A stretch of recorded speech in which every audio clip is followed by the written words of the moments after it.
गरीब की जादुई कुल्हाड़ी। एक गांव में एक गरीब लकड़हारा रहता था। वह पूरा दिन जंगल में लकड़ी काटता और शाम के समय उन्हें ले जाकर के बाजार में बेच आता। उससे जो पैसे मिलते तो वह उन पैसों से घर के सामान लाता, जिसे बना करके वह, उसकी पत्नी और बच्चे खाना खाते। ऐसे करके उसका जीवन कट रहा था। एक दिन सुबह सुबह ही उसकी बेटी को बहुत ही तेज बुखार लग जाता है, जिस पर उसकी पत्नी आरती कहती है कि अजी, इस छोटी को बहुत ही तेज बुखार है, आप वैद्य जी को बुला लाइए ना। तुम्हें पता है आरती, मेरे पास वैद्य जी को देने के लिए पैसे नहीं है। जो रोज कमाता हूँ, शाम के समय खाने के लिए घर का सामान लेते आता हूँ। आप उनसे उधार में दवा लेते आइए और शाम के समय उन्हें पैसे दे दीजिएगा। वह उधार दवा देंगे? आप जाएंगे वहाँ पर तब तो पता चलेगा ना कि देंगे कि नहीं। फिर सोहन वैद्य जी के पास जाता है और कहता है, वैद्य जी, मेरी बच्ची का बुखार से बहुत ही बुरा हाल है, कुछ दवा दे दीजिए, मैं शाम तक वापस दे दूंगा। अरे सोहन भाई, ऐसी बात क्यों कर रहे हो? ये ले लीजिए दवा, दोनों में से आधी आधी गोली कुछ खिलाने के बाद खिला दीजिएगा। फिर सोहन दवा लेकर के घर की तरफ चल देता है।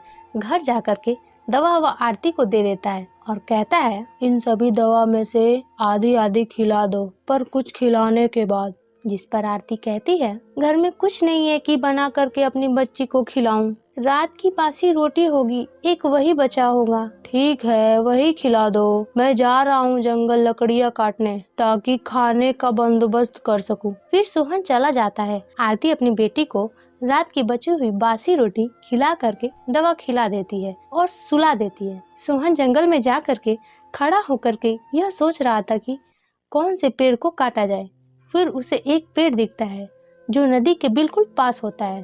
सोहन कहता है, लगता है कि यह पेड़ सूख चुका है और यह कभी भी गिर सकता है, इसे ही काट लेता हूँ। फिर वह पेड़ के ऊपर चढ़ करके एक डाली को काटने लगता है। तभी अचानक से उसके हाथ से कुल्हाड़ी छूट जाता है और नदी में जाकर के गिर जाता है। फिर सोहन नीचे उतरता है, नदी के किनारे खड़ा होकर अपनी कुल्हाड़ी ढूंढने की कोशिश करता है, पर उसे कुल्हाड़ी कहीं नहीं दिखती है। वह दुखी मन से कहता है, हे भगवान, ऐसा हमेशा मेरे साथ ही क्यों होता है? अगर आज मेरी कुल्हाड़ी नहीं मिली तो मैं लकड़ी कैसे काटूंगा और ना ही उन्हें बेच पाऊंगा। लगता है कि आज मुझे और मेरे पूरे परिवार को भूखे सोना पड़ेगा। तभी वहाँ पर एक नदी से परी निकलती है और कहती है, हे मानव, मुझसे तुम्हारा यह दुख देखा नहीं जा रहा, इसलिए मैं यह एक जादुई कुल्हाड़ी तुम्हें दे रही हूँ। इससे तुम जितना चाहिए उतना लकड़ी मांग सकते हो, यह तुम्हें ला कर के देगा। फिर वह परी सोहन को वह जादुई कुल्हाड़ी दे करके वहाँ से गायब हो जाती है। सोहन को यह सब सपना लग रहा था। वह कहता है, हे जादुई कुल्हाड़ी, मेरे लिए एक जादुई लकड़ी का गठरी ला दे। सोहन के इतना कहते ही वहाँ पर एक बड़ी सी लकड़ी की गठरी आ जाती है। लकड़ी की गठरी देख करके सोहन बहुत ही खुश हो जाता है। फिर गठरी सर पर रख करके बाजार की तरफ चला जाता है। बाजार में जा करके वह उन लकड़ियों को बेच देता है और पैसे कमा लेता है। उन पैसों से वह घर के लिए राशन लेता है और घर की तरफ चल देता है। रास्ते में वह वैद्य जी को उनके उधार लौटा देता है और घर पहुंचता है तो वह आरती से पूछता है, अब मेरी बेटी का तबीयत कैसा है? जिस पर आरती कहती है, अब पहले से कुछ सही है, पर भूख से बेचैन है। जिस पर सोहन कहता है, तुम अब चिंता ना करो, अब सब ठीक हो जाएगा। ये मैंने राशन ला दिया है, ले जाओ, इसे बना करके मेरी बेटे को खिला दो। फिर आरती खाना बनाने चली जाती है। रात को आरती अपनी बेटी को खाना खिलाने के बाद दोनों पति पत्नी खाना खाते हैं और सभी सो जाते हैं।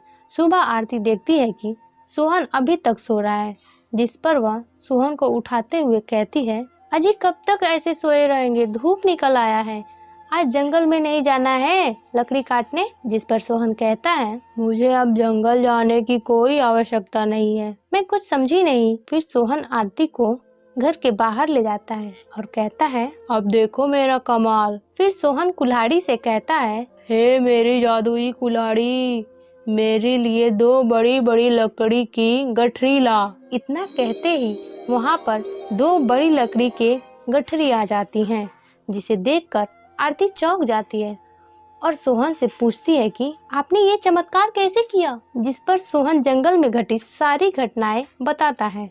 फिर दोनों पति पत्नी घर के अंदर चले जाते हैं। वहीं पास के पेड़ के पीछे खड़ा गांव के मुखिया का चमचा हरिया सब देख रहा था।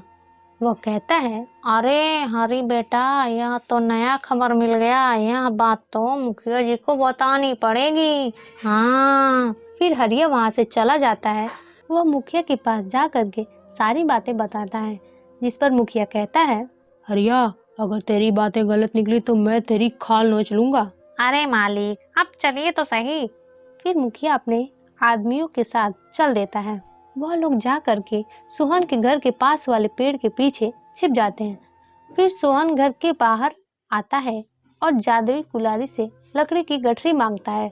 लकड़ी का गठरी देख करके मुखिया अपने आदमियों के साथ तेजी से सोहन के पास आता है और कहता है, सोहन, तुमने बहुत मजा ले लिया, अब वह कुल्हाड़ी मुझे दे दो। हरिया, जा कुल्हाड़ी छीन ले। इतना सुनते ही वहाँ से सोहन दौड़ते हुए भागने लगता है।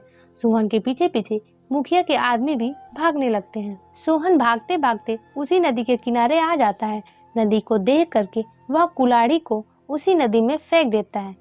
वीडियो पसंद आया तो लाइक करें और वीडियो का अगला पार्ट देखने के लिए चैनल को सब्सक्राइब करें। और कोई शिकायत या सुझाव हो तो कमेंट खुला है, या फिर मैं मिलती हूँ आपसे किसी नए वीडियो में नए स्टोरी के साथ।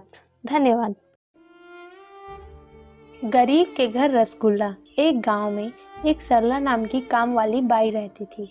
वह गांव के सबसे बड़े व्यक्ति मुंशी जी के यहाँ काम करती थी। मालकिन, दोपहर के नाश्ते में क्या बनाऊं? राधा बेटा, क्या खाओगी? माँ, मुझे आज रसगुल्ले खाने का बहुत ही मन कर रहा है। सरला, रसगुल्ले बना दो मेरी राधा बेटी के लिए। जी ठीक है मालकिन। फिर सरला रसगुल्ले बनाने लगती है। तभी वहाँ पर सरला की बेटी शांति आती है और कहती है, माँ, पापा आज फिर से शराब पी करके नाले में गिर पड़े हैं। जिस पर सरला कहती है, हे भगवान, मैं क्या करूँ इस शराबी का, सारा दिन शराब के नशे में धुत रहता है। बेटी, तू घर जा, घर पर कोई नहीं है, कहीं कोई कुछ चुरा न ले। उस शराबी को वही नाली में छोड़ दे, जब नशा टूटेगा तो खुद ही उठ कर आ जाएगा। ठीक है माँ, पर आप क्या बना रही हो? बहुत अच्छी खुशबू आ रही है। बेटा, मैं रसगुल्ले बना रही हूँ। माँ, मुझे भी एक दो ना। नहीं, मैं नहीं दे सकती, मालकिन ने देख लिया तो बहुत डांटेगी। अब तू यहाँ से जा, मुझे काम करने दे, मैं शाम को घर लाऊंगी। फिर शांति वहाँ से उदास होकर चली जाती है। सरला रसगुल्ले बना करके राधा को दे देती है। सरला मालकिन से कहती है, मालकिन, क्या मैं एक रसगुल्ला अपनी शांति के लिए ले जा सकती हूँ? जिस पर मालकिन कहती है, पहले मेरी बेटी को खा लेने दो, अगर उससे कुछ बच जाता है तो तुम ले लेना। सरला वहाँ पर खड़ी होकर के देख रही थी। राधा एक एक करके सारे रसगुल्ले खा गई और खेलने चली गई। सरला वहाँ पर खड़ी होकर के देखती रह गई। वह मन में सोचती है कि ये मालकिन की बेटी राधा तो बहुत ही दुक्कड़ है, सारे रसगुल्ले खा गई, अब मैं अपनी बच्ची के लिए क्या ले जाऊंगी? तभी मालकिन कहती है, वहाँ खड़ा होकर के मूर्ति क्यों बनी है, जाओ रात का खाना बनाओ। फिर सरला वहाँ से चली जाती है। रात का खाना बना करके वह अपने घर के लिए वहाँ से निकल जाती है। सरला को आता देखकर शांति उसके पास जाती है और कहती है, माँ, आप मेरे लिए रसगुल्ले ले आई हैं, बताइए ना माँ। जिस पर सरला गुस्से में कहती है, नहीं लाई हूँ, जब बैठकर पढ़ाई कर। फिर शांति वहाँ से रोते हुए चली जाती है। सरला को अब अपने कहे हुए बातों पर पछतावा आता है। वह जा करके देखती है तो घर में बेसन पड़े हुए थे। फिर वह सोचती है कि इनसे क्यों न लड्डू बना दिया जाए। फिर वह उन बेसन से लड्डू बनाने लगती है। कुछ ही समय में लड्डू बन करके तैयार हो जाते हैं। वह उन्हें ले करके शांति के पास जाती है और कहती है, ये ले बेटी, खा ले, मैंने तेरे लिए लड्डू बनाए हैं। मुझे नहीं खानी आपकी लड्डू, जाइए आप यहाँ से। इतना गुस्सा क्यों होती है? कोई अपने माँ से इतना गुस्सा होता है क्या? हाँ होगी, जाइए आप यहाँ से। अच्छा बाबा, खा लो, मैं तुम्हारे लिए कल रसगुल्ले बना दूंगी। पक्का? कल आप बना देंगी ना रसगुल्ले? हाँ बाबा, पक्का बना दूंगी, अब लो, खा लो। फिर शांति लड्डू खाने लगती है। अगले दिन सरला मुंशी जी के घर जब खाना बना करके घर आने वाली होती है तो वह मुंशी जी के पत्नी के पास जाती है और कहती है, मालकिन, मुझे कुछ पैसे दे दीजिए। पैसे? अभी पिछले हफ्ते तो दिए थे, हर हफ्ते कैसे दे सकती हूँ तुम्हें पैसे? मालकिन, मेरी भी कुछ जरूरतें होती हैं। ठीक है, पर मैं तुम्हारे तनख्वाह से काट लूंगी। ठीक है मालकिन। फिर वो पैसे लेकर के घर चली जाती है। घर जाते वक्त रास्ते में रसगुल्ले बनाने के लिए सामान भी ले जाती है। घर पहुंचती है तो वह देखती है कि उसकी बेटी बाहर खेलने के लिए गई हुई है, जिस पर सरला कहती है, यही मौका है कि रसगुल्ले बना करके रख दूं। जैसे ही मेरी बेटी आएगी वह रसगुल्ले देख करके खुश हो जाएगी। फिर वह रसगुल्ले बनाने लगती है। कुछ ही देर में रसगुल्ले बनकर तैयार हो जाते हैं। वह उन्हें रखकर आराम करने चली जाती है। शांति घर वापस आती है तो वह अपनी माँ से कहती है, माँ, ये खुशबू किस चीज की है? बहुत ही अच्छी खुशबू आ रही है। खुद ही जाकर देख लो। फिर शांति किचन में जाती है और देखती है तो वह बहुत खुश हो जाती है। वह रसगुल्ले की कटोरी ले करके अपनी माँ के पास आती है और कहती है, माँ, आपने मेरे लिए रसगुल्ले बनाए? हाँ बेटा, खा कर बताओ कैसे बने हैं। फिर शांति एक रसगुल्ला खाती है और कहती है, माँ, यह तो बहुत ही स्वादिष्ट बने हैं, खा करके मजा आ गया। अगर वीडियो पसंद आया तो वीडियो को लाइक करें और कोई शिकायत या तो सुझाव हो तो कमेंट बॉक्स में बताएं, या फिर मैं अपने अगले वीडियो में मिलती हूँ किसी मजेदार स्टोरी के साथ। धन्यवाद।